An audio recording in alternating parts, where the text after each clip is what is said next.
Hi, it's Janine Coswara here, and I just want to show you a layout that I've used some masking using gesso and a credit card on. Now I'm using the brand new Thyme range from Prima, and it's just one of the summer release products or ranges that they're putting out, and it's absolutely stunning vintage florals on it. So what I'm doing here is just using the Comfort Craft knife to go around and chop out some of these individual images that I'm going to set aside later and use on my layout. As you can see, they come out and they just give you beautiful floral embellishments for your page, and I think they're rather pretty. Now, I've just taken this brand new mask, and it's a gorgeous damask style, and I've lined it up with the top of the page, and now using my credit card and adding gesso onto it, and then I'm just going to swipe it across the top. And what I want to do is just keep swiping across the very top and pulling that gesso around so it fills those gaps in the design. And it just means with the gesso and doing it that way other than the brush, I'll end up with a slightly raised up image of gesso on the page. And for the next bit, just carefully line it back up, and I've just held that top bit off the page slightly and continue to gesso the whole edge, and you can see it's pretty much a seamless design that way of this gorgeous filigree style damask on the page. Now I'm just going to line up some Spellbinders dies. They're one of the really large dies that they do, and I just line them up on the page to get an idea of how much I need to cut off, and then I'm just going to run it through my big shot. And this is just going to create a mat for my photo, but just quite a decorative mat. And I'm lining it up, and I'm going to do around 3 layers on this design. So then I'm going to bring in some of the grey, and that gives a nice contrast to the green layer. And then finally I'll do this gorgeous little spotty pink floral layer as well. And I'm just checking how I'm going to design it and what I'm going to do. And I've got this bit of flower that I cut out earlier, and I just decided, well, I'll probably cut that in half and use half on the top and half on the bottom for this design, and use some of those other bits that I cut out earlier on the edges. Now I'm just taking some of this pink text, and I'm just going to use that in those little inverse sort of flag cuts or inverse V cuts on the side of the page, just a little bit more interest to add another layer, and ink it up using the Ranger Walnut Stain Distress Ink, which is, you know, my absolute all-time favourite distress ink. And then also just using the distress tool to distress up those edges. It's such a gorgeous vintage range that, you know, really getting in and distressing those edges adds so much to it and really suits that real shabby chic feel that I'm going to get in this layout by doing so. Now when I'm using the tool on this artisan edge, I use the rasp part for most of it, but you can actually get right into the very corners by using the blade part of the distress tool on the side. So I can get in and just do those the deep parts of the artisan edge and just shabby them up a little bit too. You can see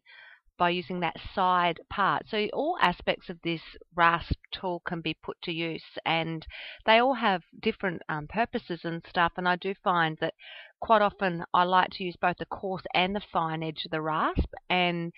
as well as that side little bit, just depending on what I'm trying to do. Now I'm just going to glue all those layers together using a bit of Helmar 450, and I like the Helmar 450 because it doesn't warp the pages at all, and it dries quickly, and it's really strong holding and flexible when it dries as well, so it just means that it's not going to have bits falling off and that. And I also use the distress tool just to slightly shabby up the edges of my hand cut flowers as well, where I've done the fussy cutting around them. And it just means that if there are any little nicks or notches that you're not entirely happy about, you can sort of smooth the edges slightly with rasping them up a bit. And it means also that with that little additional texture, you can use your fingernails and just lift on the very corners and bring that up to bring it off the page and give it a bit more detail in the whole design. So I've gone around all those little bits and pieces of the hand cut flowers and worked out which ones I want under and which ones I want over in the design, and finished them off that way. Now I've actually taken some of the clear text packaging from previous release, and I've run it through my Sizzix machine using 2 circles, one on top of the other, and that gives me a inverse sort of, so not an inverse, but a cutout bit. Now, it didn't go right the way through, so I had to use my scissors to cut around it and my craft knife to get on the inside a bit, but it gave a nice deep partial cut in it that gave me a good guide. And now I'm just going through and sort of working out how I want the rest of this designed, how I want the flowers arranged, and some of these gorgeous brand new resins. I mean, that little resin cherub is stunning, and it just sits up on the corner of the page, and I've just added a little bit of paper underneath to give it a seat basically to sit on, and then working out what my floral placement would be around that. And these new flowers are just so beautiful. I have actually just popped in an older cherry blossom branch there because I really love the grey, working with that on this page. Rather than ordinarily I'd go for quite a pink and add in the pink, but I've just decided to keep it to the grey and the white this time, or the creamy white, just as something a little bit different, keeping it a little bit more subtle, and allowing the hand-cut floral elements to bring that little bit of extra colour into the page rather than the flowers dominating the colour. Now, with the little white roses, you can actually, once you get hold of them, you can just pull them apart slightly with your fingers, and that's a really great way of adding a bit more size to them because they widen up that little bit. Now, another little trick I've used on this is when I'm sticking down some of the elements on my page, I've gone in and I've used the grid as a mat and been able to line it up with that. Now, on this, I'm actually going to do some hand sewing, so I'm just selecting out the colour of my thread, just using some DMC thread. Now, when I'm doing hand sewing, I always pre-punch all my holes, and I like to go about 1/2 centimetre at a time, and then go in and just use back stitch to hand sew around the edge. And I actually hand sewed it all because I ran out of battery while I was filming, and I kind of figured that would take a while, so I kind of did that when no one was watching me. And just adding these elements on now. The new swirls in the new release, they've done some gorgeous small swirls because